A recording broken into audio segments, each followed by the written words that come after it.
Assalamualaikum warahmatullahi wabarakatuh. Teman-teman, kembali lagi dengan saya Widya Astuti dari Prodi HKI semester 2 dengan mata kuliah Ilmu Kalam.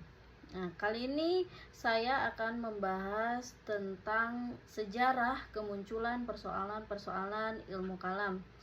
Jadi teman-teman, ilmu kalam muncul bukan karena tiba-tiba, akan tetapi berawal dari konflik politik yang kemudian menjadi perdebatan teologis akidah yang awalnya hanya soal kepemimpinan.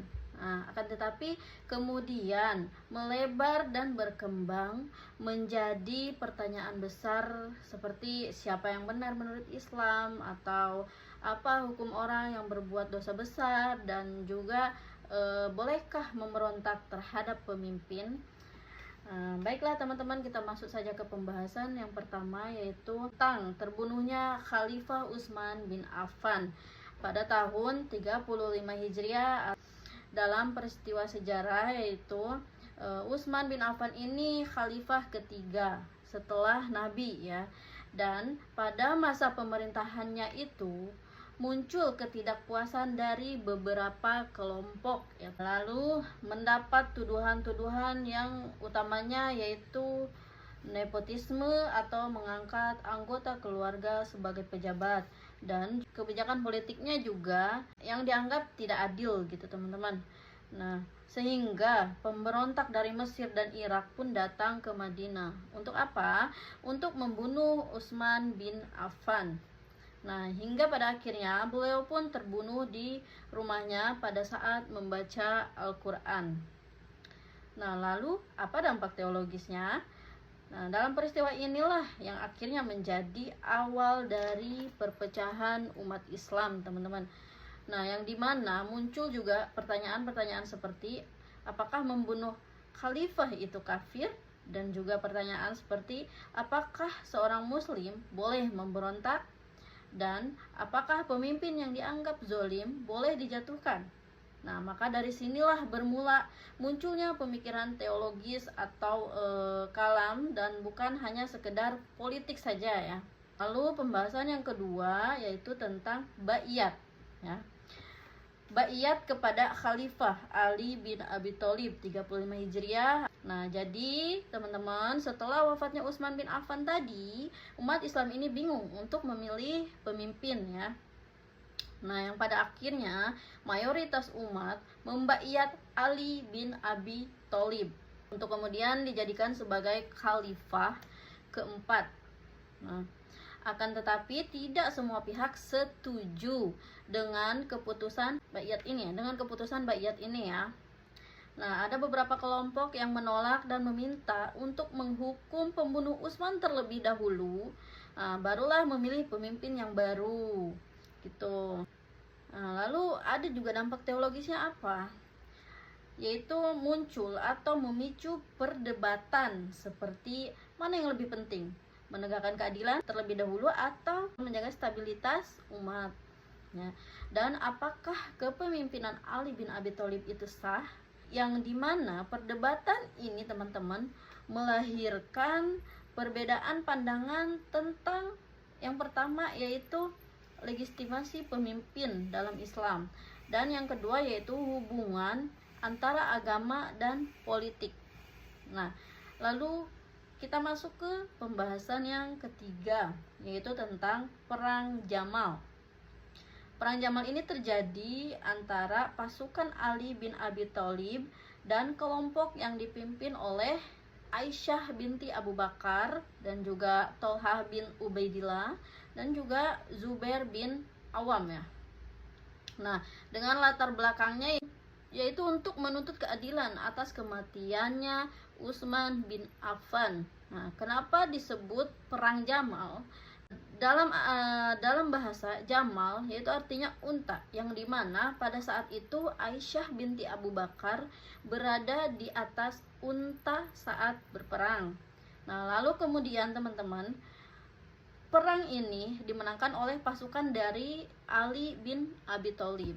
Nah, yang dimana banyak sekali sahabat Nabi yang gugur pada saat perang.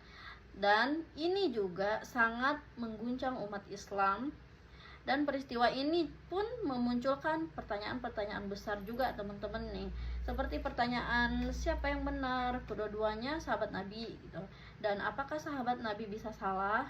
Lalu pertanyaan seperti bolehkah memerangi sesama muslim. Nah, maka dari pertanyaan-pertanyaan inilah lahirlah diskusi dengan konsep yang pertama, yaitu tentang dosa besar, dan yang kedua yaitu tentang status keimanan seorang muslim yang berperang. Nah, lalu teman-teman, pembahasan yang terakhir yaitu yang keempat tentang munculnya kelompok Khawarij ya. Kelompok Khawarij ini muncul setelah konfliknya Ali bin Abi Thalib ya dan Muawiyah, yaitu perang Siffin dan Tahkim ini. Berarti setelah perang Siffin dan Tahkim ini muncullah Khawarij ya teman-teman. Nah, yang dimana mereka ini awalnya mendukung Ali bin Abi Thalib, akan tetapi mereka keluar dan tidak lagi menjadi pendukungnya Ali. Ajaran-ajaran utama dari kelompok Khawarij ini yaitu orang yang melakukan dosa besar itu disebut kafir ya, dan pemimpin yang tidak adil boleh bahkan wajib dilawan. Lalu dan yang terakhir juga sangat keras dalam memahami agama ya, atau ekstrim ya gitu, sehingga memunculkan juga perdebatan-perdebatan penting nih dalam ilmu kalam. Seperti yang pertama yaitu status orang yang berdosa besar, seperti Khawarij adalah kafir dan kelompok lain tetap muslim begitu. Dan yang kedua yaitu tentang iman dan amal, apakah iman bisa hilang karena dosa gitu ya pertanyaan-pertanyaannya. Dan lalu yang ketiga tentang kepemimpinan ya teman-teman, seperti bolehkah memberontak terhadap pemimpin gitu. Nah, maka dari sinilah juga muncul nih berbagai aliran ya, seperti alirannya Khawarij, Murji'ah, dan Mu'tazilah, dan Ahlus Sunnah gitu. Nah, jadi teman-teman, mungkin begitu saja penjelasan saya dari peristiwa tadi, mulai dari terbunuhnya Utsman bin Affan, lalu baiat kepada Ali bin Abi Thalib, sampai terjadinya perang Jamal. Maka kita bisa simpulkan bahwa awalnya masalah ini cuma soal kepemimpinan dan politik saja teman-teman. Akan tetapi lama kelamaan masalah itu pun berkembang menjadi perdebatan tentang keyakinan, seperti siapa yang benar, siapa yang salah, dan bagaimana hukum orang yang terlibat di dalamnya. Itu yang membuat akhirnya muncul berbagai pemikiran dalam Islam, termasuk lahirnya kelompok seperti Khawarij yang punya pandangan sendiri tentang iman dan dosa. Jadi bisa dibilang ilmu kalam itu lahir karena umat Islam butuh jawaban atas konflik yang bukan hanya soal dunia, melainkan juga menyangkut keimanan. Yang intinya, dari konflik sejarah itu muncul usaha untuk memahami agama secara lebih dalam. Gitu teman-teman ya. Mungkin sampai sini saja pembahasan tentang ilmu kalam part 2. Lebih dan kurangnya mohon dimaafkan, dan semoga apa yang saya sampaikan dapat menjadi pemahaman untuk kita semua dan bermanfaat untuk kita semua ke depannya. Mohon maaf apabila ada kesalahan ataupun penyampaian yang kurang berkenan. Saya Widya Astuti pamit undur diri. Allahu a'lam bishawab. Wassalamualaikum warahmatullahi wabarakatuh.